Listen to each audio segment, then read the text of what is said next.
Hello everyone, welcome back to Best Chat with me Manisha. Today we are going to listen to a story which is going to help your listening, speaking as well as writing skills. As you learn English by and by, listening to an audiobook or reading a story will help you a great deal to improve your English. So let's begin.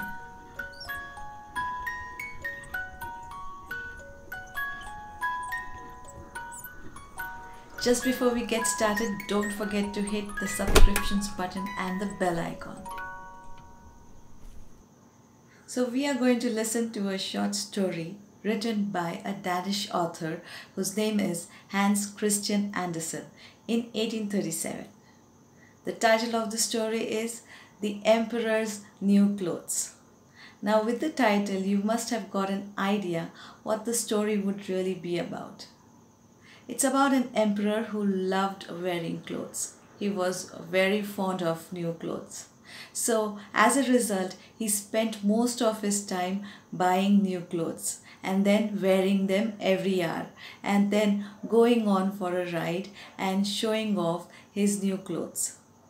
It pleased him to look well dressed all the time.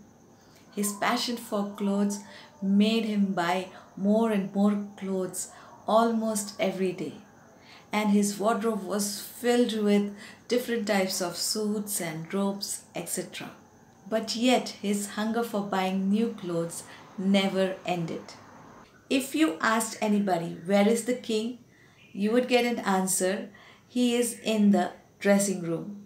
He didn't care for his office, his courtiers, his officials, or even his people. Now one day, two wicked swindlers visited the king, and they promised him a very fine and expensive cloth which had a magical quality in it.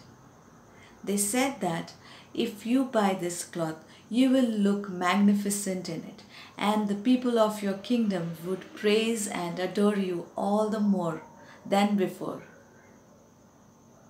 And further on, they said that if you buy this cloth and if you wear the robe made out of it, you will look very, very attractive. Apart from that, people who are unfit for their office, they won't be able to see you. Meaning the king would appear invisible in front of the stupid people who are not fit for their job. So the king was very impressed, and he thought to himself that it is a good idea to find out who is stupid in my kingdom.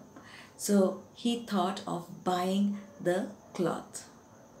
So he made a huge payment, that is an advance payment, to the weavers, and he hired them. So the work of the weaving began.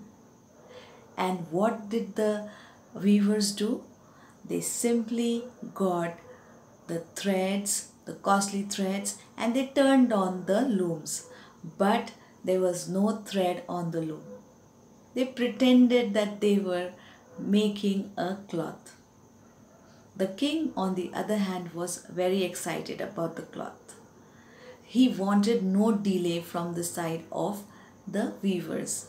So the king sent his wisest officials and courtiers to visit the weavers and check on them as to what was the status of the manufacturing of the cloth. So as they reached there, they saw nothing but just a loom. It was working, but there were no threads on it. They saw that there was no cloth or any thread on the loom. Yet they pretended otherwise, just to avoid being called a fool. So next came the king to visit the weavers and check on the cloth.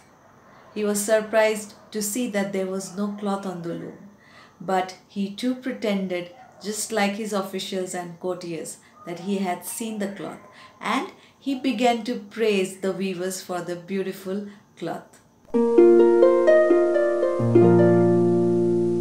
Finally, the weavers reported to the king that the cloth was ready.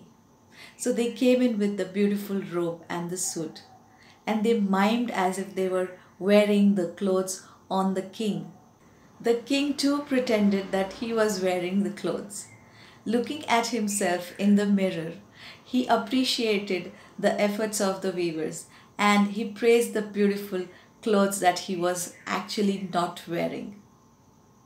He had to go on for the procession where the people of his kingdom were eagerly waiting to see his new clothes. Now the emperor was all set to go for the procession. As he walked below the beautiful canopy, his chamberlains were miming as if they were holding his trail of rope behind him. The people looked in wonder. Each one saw that there were no clothes on the king. But yet they pretended that they saw the clothes on the king so that they would not be called a fool or fit for their office. At last a child blurts out, saying, "The emperor has no clothes on him. The emperor has no clothes on him." Listening to the child, every person understood that really there were no clothes on the king and they were not fools. Although startled, the king continued the procession till the end with pride.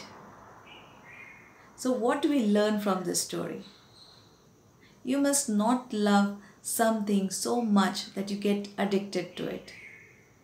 The next thing that we learn is we must not be afraid to say the truth, no matter what circumstances you are in. And the last moral that we learn from this story is children always speak the truth. Sometimes pride may blind the eyes of an adult, but a child would never speak lies under any circumstance. So I hope that in this video you have learned new words and sentences which is going to help you express yourself better. Hit the like button if you have liked the video and don't forget to subscribe to my channel. There's more coming up soon, so stay tuned. Bye for now and happy watching.